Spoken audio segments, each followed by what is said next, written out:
Hi everybody, woo! Welcome back to my channel. It has been a while since my last video. At this point, that quote is something that I should just say in every video that I make because y'all, it has been a while. So much has been going on, good things, bad things, some changes, but your girl is still here. Look at me, I look good. Also, look into the hair. Let's get into the hair, y'all. So I started doing micro links. I'm taking a break from wigs because the glue was tearing my hairline up, y'all. So I'm on to microlinks now. Shout out to my girl Bella at Nirvana that does my hair. It's an investment, but it's worth it. Like, it feels like it's literally coming out of my scalp. So shout out to the hair, y'all. Shout out to the outfit too. Shout out to the dress. It's always so weird coming back to doing a new YouTube video when I haven't done one in a very long time because I'm like, oh my gosh, so much has happened. What can I literally cover? Like, I don't know what to cover. I don't know what to talk about because there's so many good things to talk about. But today we're going to get into how I started a university for men that pay me, y'all. So y'all know within my business, I'm always trying to find new things to, present to my subs, new things to present to my students, new things to present to the community, and just new things to present in general to this online space. Because as an Aquarius, I get bored really, really easily. So my mind is always going like, okay, what can I do that's new, right? Everyone now is trying to join Findom or trying to be a financial dominatrix because of TikTok. And that's a whole nother subject, y'all. Like, the way these TikTok doms are set up and lying to people is insane. They're infiltrating the community. They're making the community oversaturated. It's so annoying. Like, don't even get me started on TikTok doms because 9 times out of 10, they are not the real thing. They're lying about the sins they're getting so that they're able to sell you an ebook that has like no information or no freaking real life safety info. Like, there's a lot of things that go behind the scenes in doing this. And also, they're not telling people that this is sex work. Like, that is insane to me. That's a whole nother video for a whole nother day. But, I'm seeing like all these different brands pop up, all these new people pop up. I'm like, okay, what can I do to make myself different? So I was like, I'm going to start a financial dominatrix university specifically for my submissives to teach them how to be amazing pay pigs.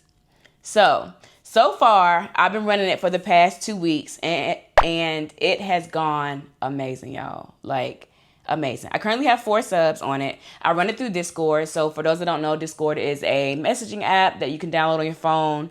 And it allows you to talk to the subs. You don't have to give away no personal information. So for the subs to contact you, they don't need your phone number or nothing like that. They just add you by username. And it's a way for me to be able to create different rooms because on Discord, what you have is something called channels. And within the channels, there's different subjects and different topics, all that, whatever. So I was like, let me start this Findom University. Y'all, I've built a whole curriculum. I've built assignments. I have punishments in there. I have different tasks that they have to complete every day. They have to pay me if I feel like it's not substantial enough. So for instance, when I'm grading their homework, their grade is how much money they can pay me, right? So the less money you pay me means the best you did, right? So maybe you got an A+ and you don't have to pay me that much. So if you make an A+, you have to send $500, right? Anything below that, the money goes up, up, and up. The good thing is that my pay pigs that are in the university are whale subs. And I've talked about whale subs a lot on my social media. Whale subs are submissives that are more wealthy than the regular submissive. They have a little bit more money to spend. They send those 3-figure, 4-figure, maybe even 5-figure tributes here and there. So if you get like an F, you're sending me $5K. And it is what it is. And I try to grade fairly, but also too, I like to make it fun. I like to make it interesting. And I like to make my money. So I want to say within the 2 weeks of starting this university, I've already amassed close to $15K because I've been grading them. I've been giving them Fs. They've been sending me money here and there. They've been buying things from my throne. They've been paying my rent, things of that nature. And I think it's the best idea that I've ever done. So y'all, let's get into a little bit more of how it goes in Mistress Marley's Findom/Paypig University.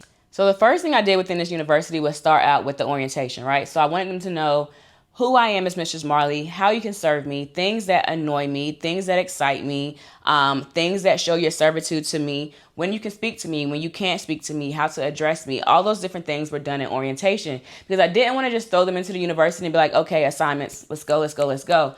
I wanted to set the framework for how the university was going to be for the semesters to come, because there will be semesters. I'm keeping these little piggies in there as long as I can keep them in there. But that's pretty much how I started out with orientation. I talked to them a little bit about obedience 101, so what obedience looks like for me. So for instance, punishments for me are ignoring you. Punishments for me are making you do things like kneel on rice or stand on one foot or send me more money, because it is a financial domination university. So having that framework for the first segment is everything. If you plan on starting your own FinDom University, start it off right. Do it like how it actually is in school, right? So, on the first day of school, you learn about the teacher. The teacher might tell you their favorite things. The teacher might tell you their rules of the classroom and how they run things and how they grade things. That's pretty much how I did it. So that was done first.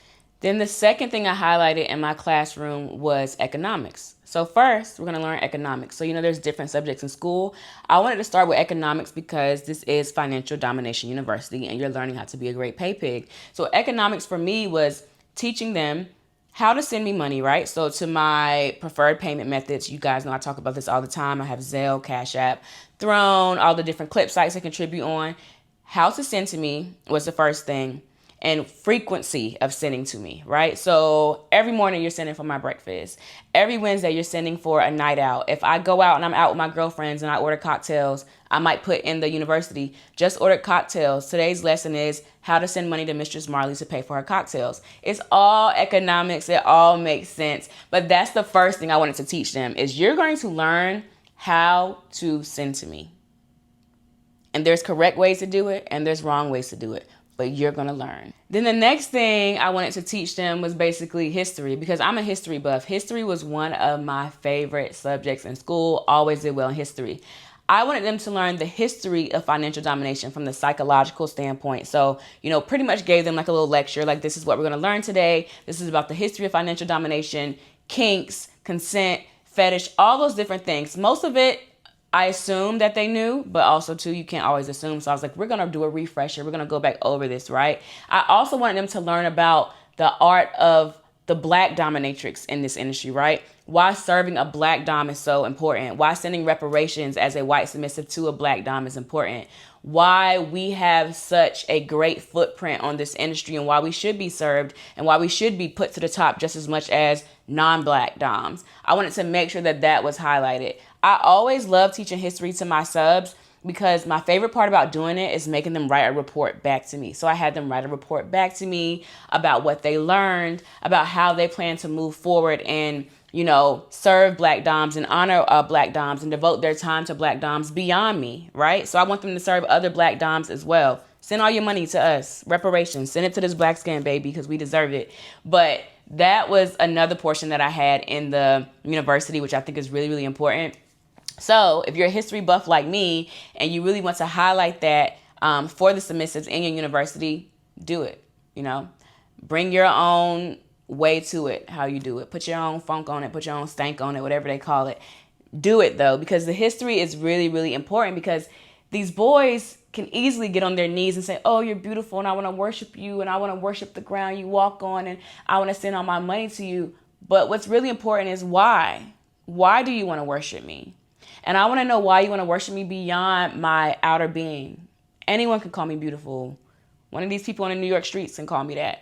But I want to know why you want to serve me. And I want to know from a deeper standpoint. So that's something else, too, that I also implemented into the FinDom University. So eventually they will graduate. And their degree for graduation is sending me money. All right. So they'll send me money for graduating. Of course they will, Marley. You're so genius. Yes, they will send me money for graduating. This is something that I can see myself doing for a very long time. Even having more than just 4 subs, maybe increasing it to 10 subs per semester, 20 subs per semester, whatever it might be. But I only want the best of the best in my university. So that's my little spiel on my FinDom University, y'all. Another interesting thing, too, as well, is that I met one of these subs for my university through the Chyrpe app. So for those that don't know, the Chyrpe app is like a dating app, but it's made for female-led relationships. So whenever you see FLR, that stands for female-led relationships. There's subs up there, there's switches up there, there's doms up there. You can label yourself as a financial dominatrix. It's just more of a connection to the kink community than most of these dating apps have provided for us. Because I found on a lot of these vanilla apps, so for instance, other apps like Hinge, Bumble, things of that nature.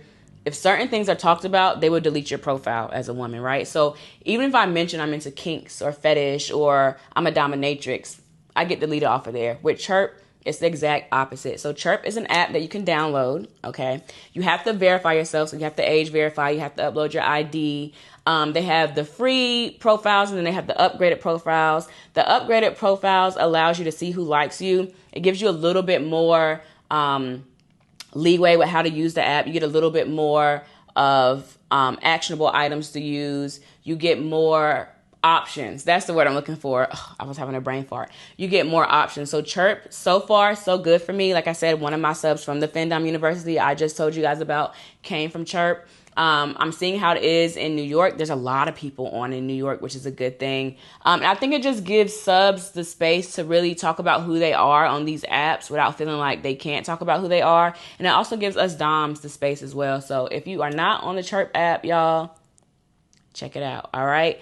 Also, coming up next month, June 28th, Goddess Brunch DC. Yeah. Y'all like how I hit that note? Y'all like how I hit it? Yes, y'all did. June 28th, it is already sold out, y'all. There are no more tickets and no more tickets will open. I'm so excited. This is my third time doing DC Goddess Brunch. Every time people be like, are you coming back to DC? And I say no. And I decided to come because y'all bring the energy. Third time's a charm. It's going to be amazing. I don't know the theme yet. Don't ask me if you're coming, but the theme will be emailed to you before the event.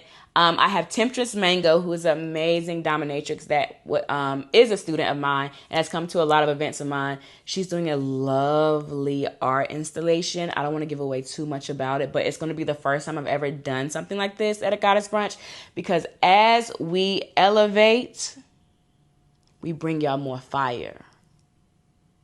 So every time I throw these events, I'm thinking, what can I bring to the community? So it's going to be a great time. If you're coming, I can't wait to see you. If you're not coming to DC, the next one is Goddess Brunch Atlanta, which will be July 19th.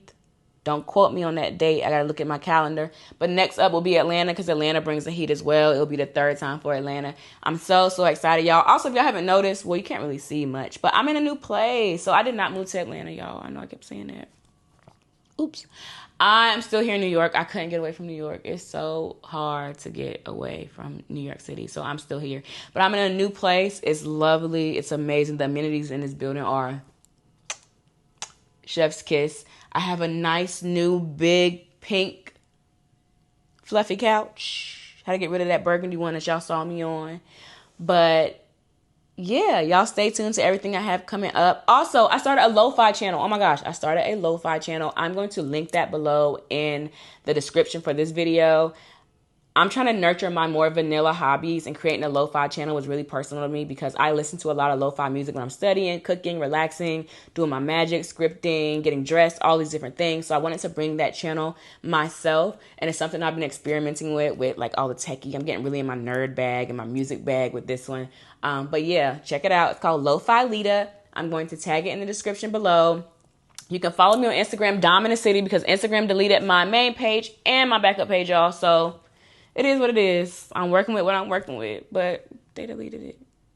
And it's so frustrating because it's like these white people get to keep their pages up and their pages be just as crazy. But you know what? That's neither here nor there. Y'all know y'all girl always comes back just as strong. So subscribe to my channel. Follow me on the Instagram and Twitter. I will put it on the video. And yeah, smooches. Mwah.